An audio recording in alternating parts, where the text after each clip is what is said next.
In this video, I'm testing the driving assistance in the MGS5. I just have to say right away that there are certain areas where they don't live up to expectations. I've also made another video where I take a closer look at the car's software and where I also go through both the interior and exterior. If you haven't seen it, there's a link to it down in the description, or you can click up in the right corner right now. But before we hit the road, I just need to turn off these driver monitoring systems, which are in all modern cars. I always turn off the speed monitoring, you know, the one that beeps if you drive faster than you're allowed. And it's not because I plan on speeding. It's simply because the cars don't always know what the speed limit is. So you end up with all these beeps and alarms, even when you're actually following the speed limit. The other systems are driver monitoring systems, like are my eyes on the road or am I getting tired? And I usually turn those off too, so they don't interrupt the video if I happen to look away from the road, at least as the car sees it, for more than 3 seconds. But luckily it's pretty easy in the MGS5 because by default in these cars, all of these monitoring systems are turned on every time you start the car. But you can create your own setting in here called MGPilot, and then you can actually just swipe down from the top of the screen, tap over here, and then confirm, and the settings will be adjusted just the way you want them. That means you can choose for yourself what is turned on and what is turned off. In this particular case, I have actually enabled the driver fatigue monitoring system, specifically because I want to demonstrate and show you exactly what happens when we eventually get out and drive on the highway. It's actually a bit annoying, but you'll see what I mean once we get out on the road. Now I've gotten onto the highway, and to activate the adaptive cruise control, I press this little steering wheel down here, and then I also need to press this one over here to set the speed to my current speed. I can't set the speed to the speed limit for this stretch, because even though the car knows what the speed limit is here, it doesn't have a function that allows it to set the adaptive cruise control to the permitted speed, and in fact, it also can't change it along the way if the speed limit changes. Neither by allowing me to confirm the new speed, nor by doing it automatically. It can only see what the speed limit is, but I can't really use that for anything other than having it tell me whether I'm driving too fast or not. Anyway, now I've activated the adaptive cruise control, and it's set to 99, because that's what I was driving. And to change it up or down, I can press up or down on this little joystick. And if I press up one time, it changes by 1 kilometer per hour, and if I hold it a bit, it changes by 5 kilometers per hour. So now I can set it to 110, which is the allowed speed. But the car isn't steering for me yet, because the lane assist, the assistant that keeps me centered in the lane, doesn't activate, even when I press this little steering wheel button. At first I was actually a bit confused and thought, does it not have a lane assist at all?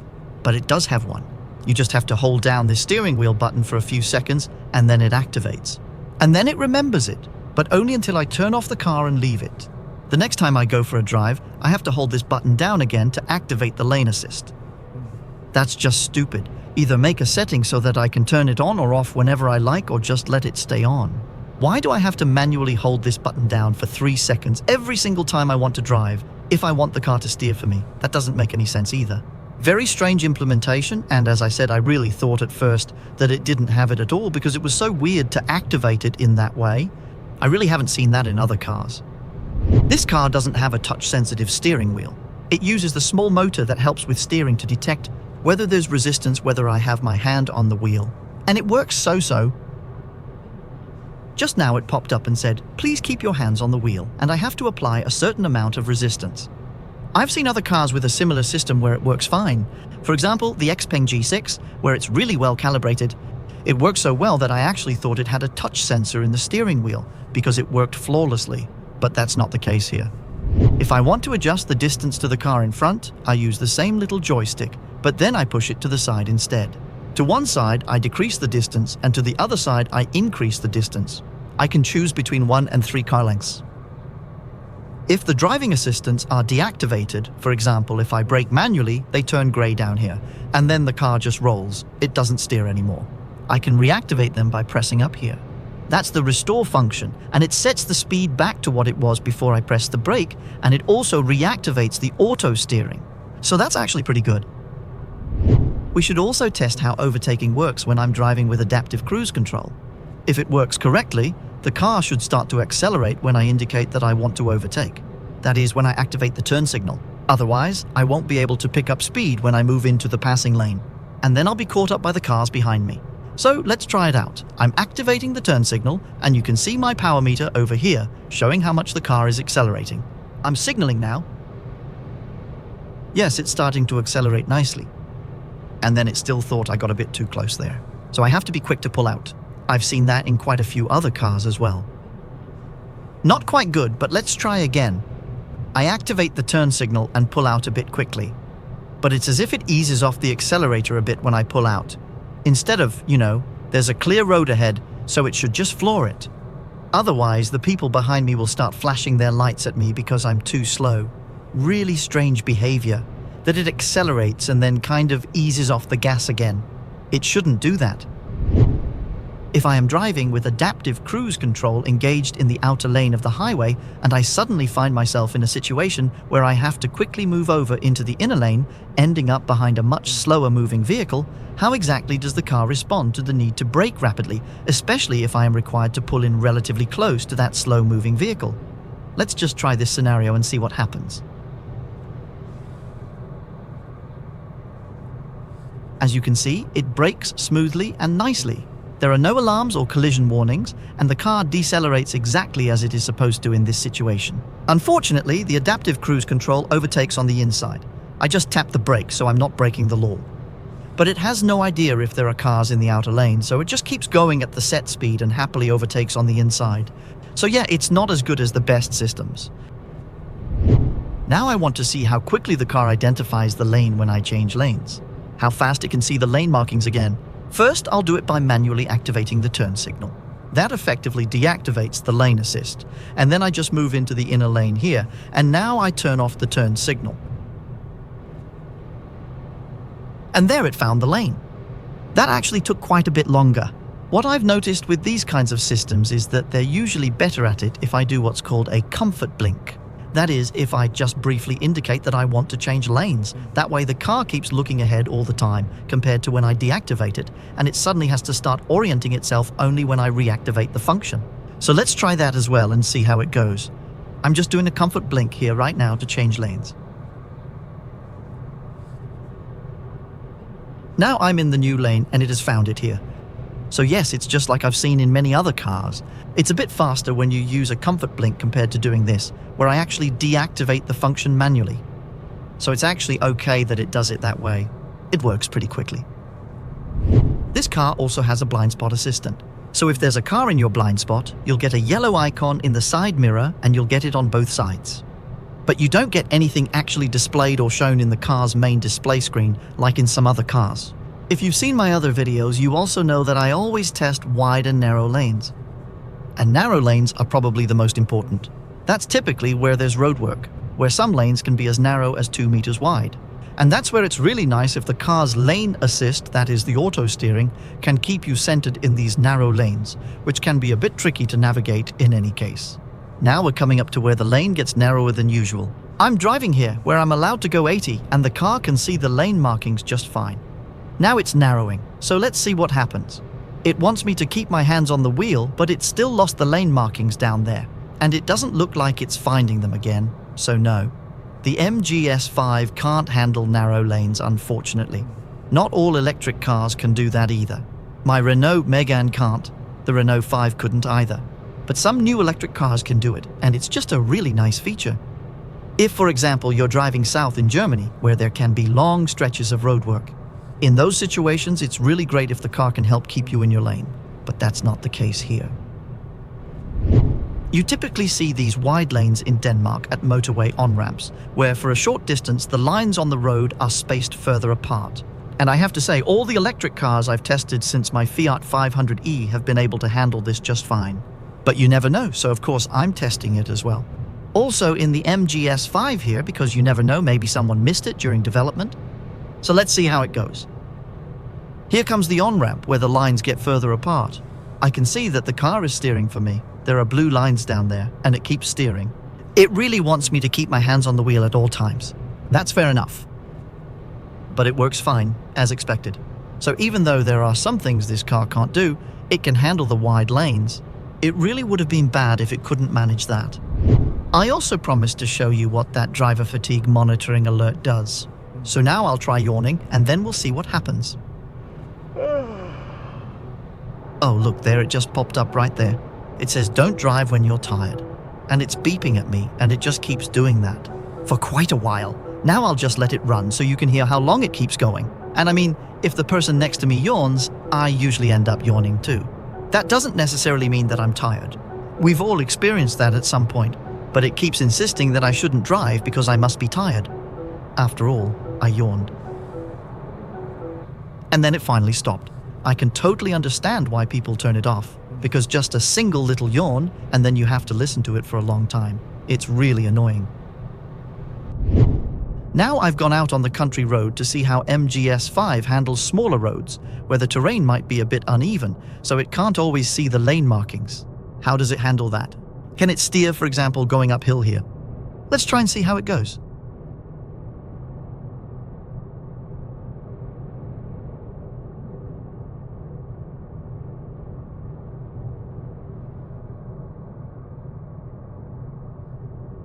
Well, it's actually going just fine.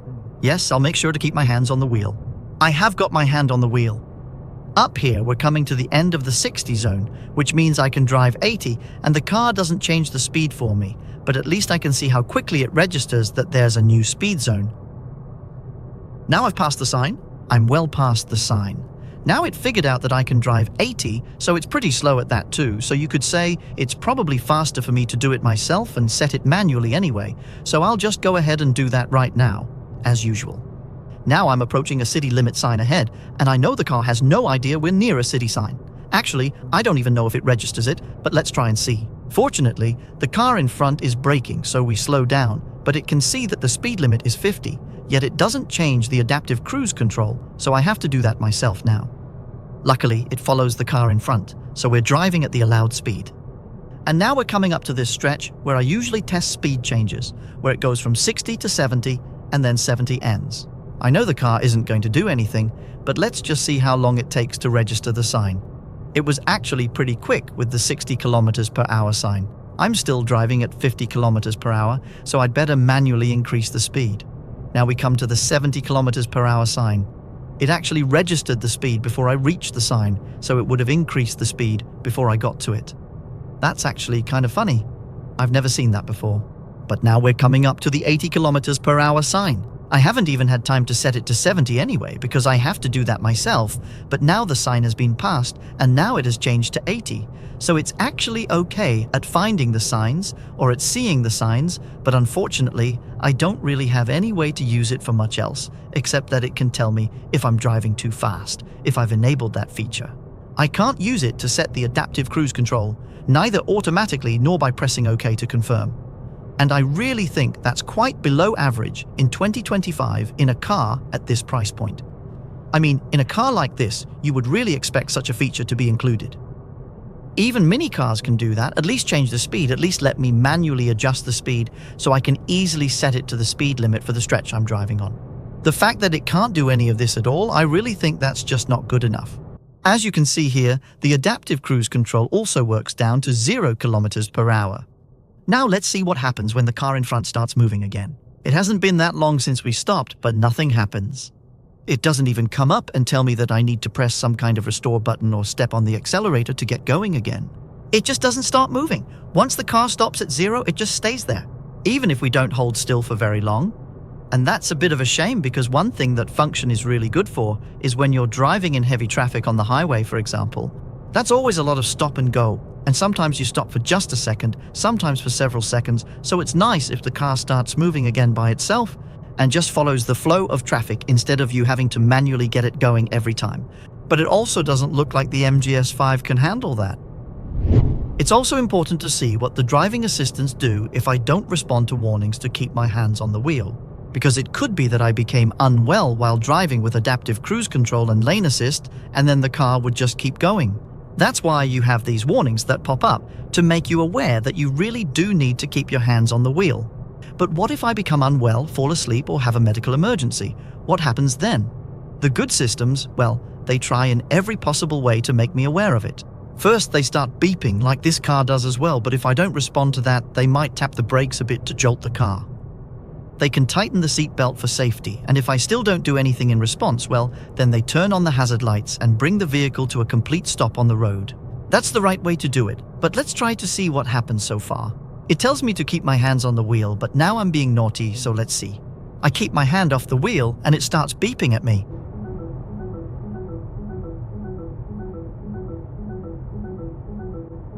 And it just keeps doing that for a while. For a pretty long time.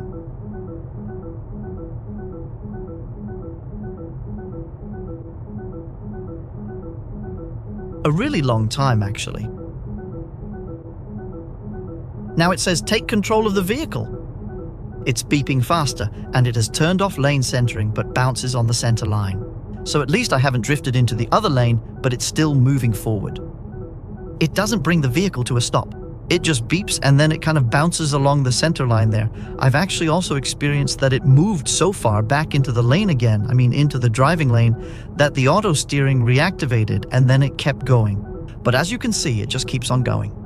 That's not very good at all, because if I happen to be unwell, feeling faint, or even lose consciousness for any reason, the car just keeps going without stopping or reacting in any way. That's simply not good enough for safety. It's in no way acceptable. Finally, we're going to head down some smaller, less traveled roads to see how the lane assist system handles lanes where there might not be clear markings on both sides of the road. So I'll activate it here. Here I have a shoulder on one side and visible lane markings on the other side. So far, it looks like the system can handle this situation. That's definitely a positive sign.